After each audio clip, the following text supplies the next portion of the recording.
Okay, this is the November 2019 paper 2 chemistry multiple choice from the Matric question paper. It says, which one of the following compounds has the highest vapor pressure? If you have the highest vapor pressure, you will have the lowest boiling point, and that means you will also have the weakest intermolecular forces, okay, which I'm going to shorten to IMF.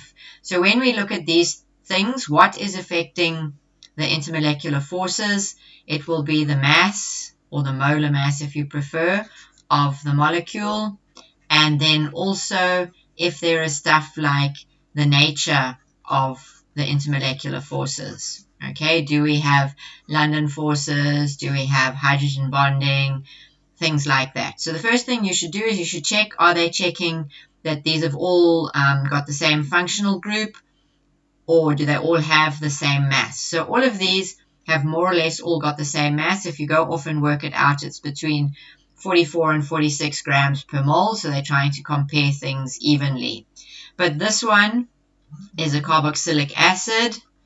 This one is an aldehyde. This one is an alcohol, okay, and this one is obviously an alkane. So in all of these, there's some kind of dipole, or if you prefer, hydrogen bonding.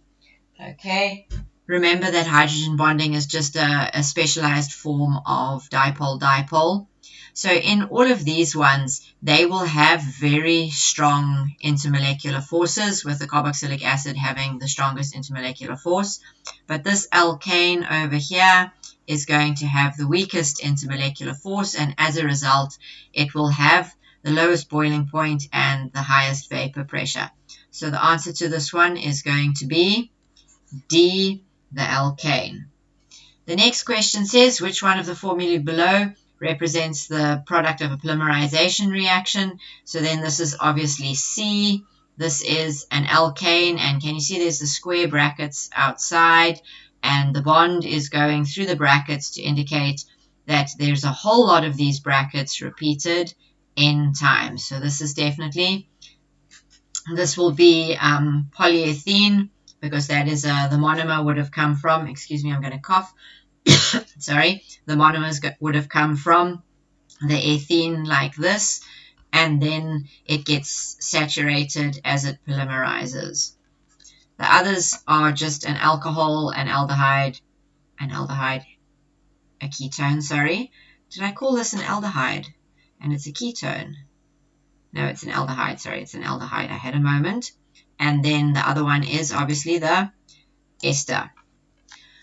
So, which one of the following compounds are both unsaturated hydrocarbons? So to be unsaturated, you must have a carbon-carbon double bond, or you must have a carbon-carbon triple bond. So ethane is immediately out because ethane is saturated. It's only got single bonds. It looks like B over here. Ethanol is technically saturated because there's no double bonds. And in ethanoic acid, the double bond is somewhere else. But basically with unsaturated, we are only looking for alkenes and alkynes, and so only B fits the bill. Now, this one is an interesting one. Which one of the following sets of values for activation energy and heat of reaction is possible for a reaction? So I find the easiest way to think about this is to draw those course of reaction graphs for endothermic and exothermic reactions. So there is an exothermic reaction, and over here we can put an endothermic reaction. Just going to draw my axes very well. Okay, so to find delta H is the difference between the reactants and the products. Okay, so this will be reactants, this will be products, this will be reactants, this will be products. So to draw the delta H, it is the difference between the energy values of the reactants and the products. So there is delta H. And then where is my activation energy? Is this energy that you have to push the reaction up the hill. There's my delta H from the reactants to the maximum height of the activated complex. So this one goes from my reactant line down there. Okay, so here is my activation energy for this one. So the first thing I actually notice here is that if you look here, you need a difference between the energy values of the reactants and the products, and then the activation energy is always different. So if you look at the activation energy for this one, and the heat of reaction, these two are both the same. If you try and put those on the graph, you're going to end up with it flatlining. So we need to have only B or C. If you want to know what I mean, imagine that this value, look here, is 0, and this value is 100. Where would I then be for my heat of reaction, okay? And my activation energy, where would I be? I would have to turn this graph. Let me get a different color pen here. I would have to make this graph do this. The same if it was 0 and 50. And then that just doesn't happen, okay? You can't have a reaction like this. You have to have a difference in energy. See, you have to have a difference in the energy, okay? So then we are left with going up 50 and then going up 100. If we were to draw this on our graph and we start here and we go up 50, here would be the 50 for my activation energy. How am I going to have a delta H? Remember, delta H must be between my reactants over here and my products. This is going to send me 100 up there. We're going to shoot up there. That's not going to happen. So this one makes more sense, okay? If we look at the last one, D, okay, because the answer here is D. If this is 0 where my reactants are, we can go up for an activation energy of 100. Can you see we can come up the hill here? And if we want a delta H of negative 50 over here, it is the difference between where I started and where I ended. So there we go. That will fit in quite nicely. So the answer is D, and this is obviously an exothermic reaction.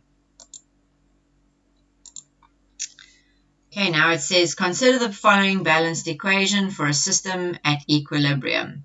How will the addition of a catalyst to the equilibrium mixture affect the yield and the reaction rate?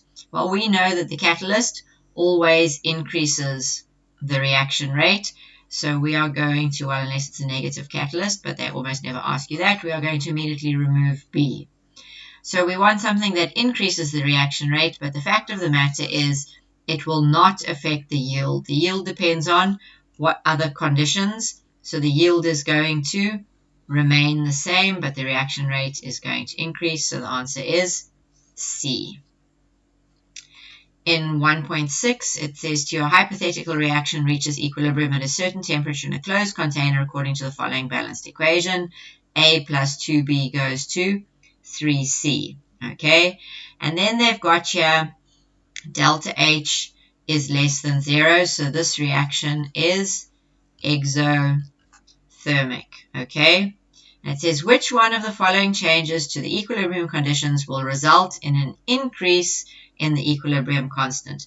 The only thing that can change Kc is temperature. So all this pressure stuff is here to confuse you. We're just going to get rid of it.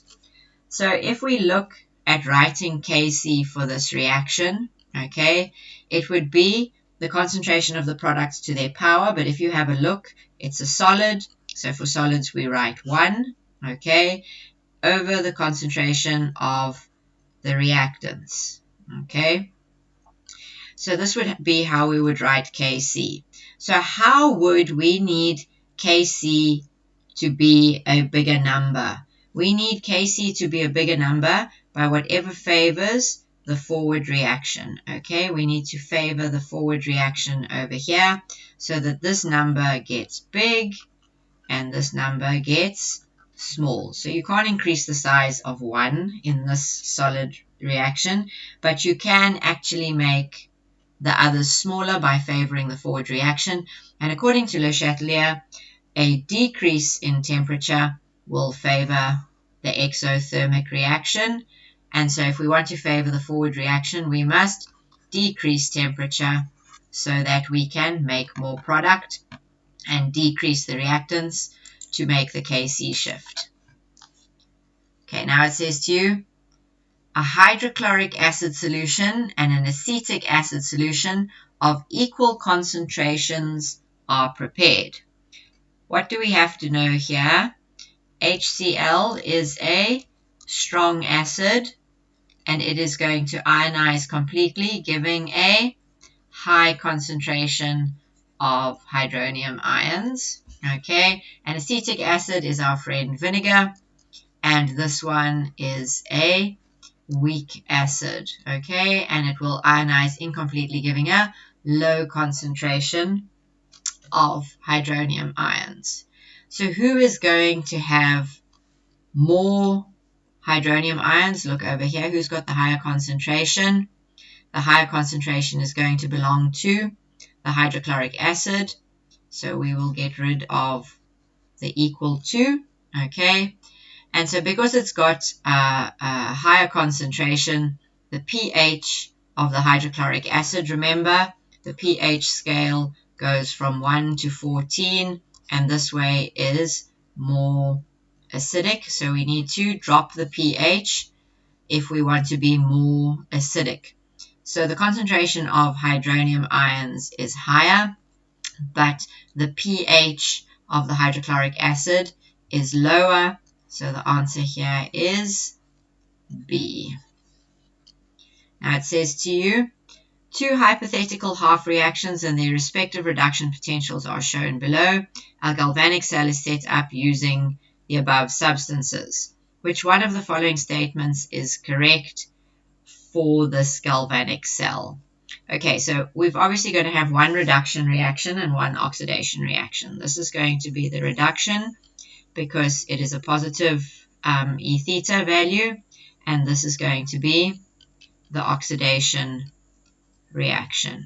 Okay, so if this bottom one is the reduction reaction, if the A2 plus is reduced, this is the oxidizing agent, and if this reverse reaction is occurring because it's the oxidation reaction, this one is oxidized, so this one must be the reducing agent.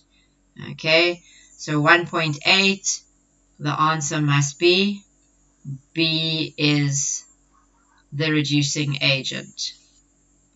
So why would the others be wrong? The mass of B can't increase because B is turning into ions because the reverse reaction is happening. The mass of A will decrease, no, because the forward reaction is happening here. It's the reduction reaction and A will get more. And A is the oxidizing agent, no, it's on the wrong side of the equation. So the answer is definitely A. B is the reducing agent. And then we have here in an electrolytic cell, remember an electrolytic cell is when we use electricity to effect a chemical change. Okay, so what can we remove here? This one immediately, oxidation takes place at the cathode. Whenever you do electrolysis, I always like oil rig, red cat, and red cat says reduction occurs at the cathode. So we will immediately get rid of that one. Okay, and at the end of the day, you should just always remember that in an electrolytic cell, the cathode is the negative one.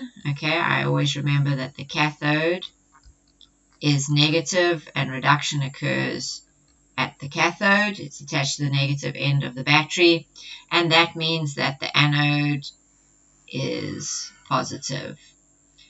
So the anode is positive, and the mass of the anode always decreases because it gets worn away as it goes into ions. So now it says to you, which one of the following uses a catalyst in the Ostwald process? This is now out of the curriculum, but if you really want to know, platinum is used as the catalyst in the Ostwald process, and it's just something that you would have to remember. And that is the end of the questions.